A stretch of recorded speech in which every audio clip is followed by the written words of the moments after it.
Kulingana na picha za CCTV zilizopatikana kutoka hospitali ya Mbagathi mnamo Juni 8 saa 7 na dakika 35, gari la polisi liliingia ndani ya hospitali hiyo likiwa na maafisa watatu wa polisi, mmoja akiwa dereva wa gari hilo.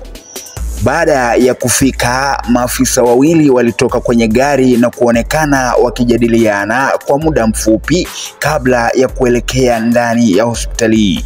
Dereva alionekana akiwafuata kwa nyuma.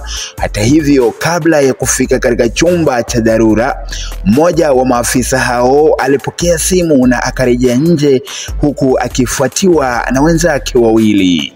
Kwa muda wa takribani dakika 3, afisa huyo alionekana akizungumza kwenye simu karibu na gari la polisi. Wakati huu wote, marehemu Ojwang alikuwa amelala nyuma ya gari hilo la polisi bila uangalizi wowote kutoka kwa maafisa waliokuwa naye. Mnamo saa 7 na dakika 44 asubuhi, maafisa wawili walirejea ndani ya hospitali wakiwa wanatafuta wauguzi. Dakika 6 baadaye walionekana wakiondoka na machela ama kipenda stretcher kuelekea kwenye gari.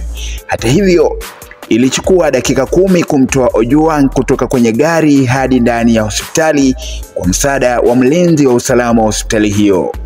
Ojwang aliingizwa katika chumba cha dharura saa 7 na dakika 59, takriban dakika 24 baada ya gari la polisi kufika hospitalini. Katika chumba cha dharura alihudumiwa kwa muda wa dakika 10 ambapo hali yake ilibainika kuwa mbaya.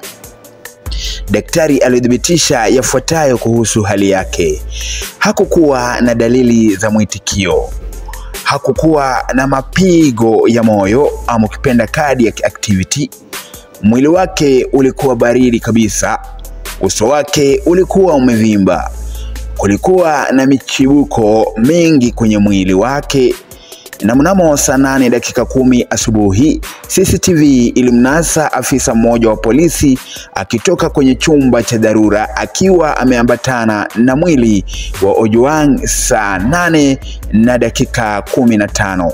Gari la polisi liliacha eneo hilo la hospitali na kuelekea City Mortuary ili kupeleka mwili wa Ojwang kwenye mortuary hiyo. Tukio hili limeibua maswali mengi miongoni mwa Wakenya. Je, kwa nini maafisa wa polisi hawakuonyesha uharaka wakati walipomfikisha Ojwang hospitalini?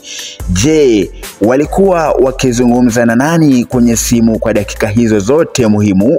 Na kwa nini ilichukua zaidi ya nusu saa kabla ya kumpatia huduma ya dharura?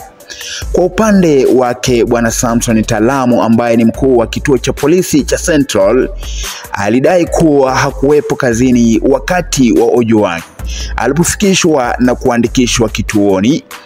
Alieleza kuwa alikuwa amehamisha majukumu yake kwa naibu wake.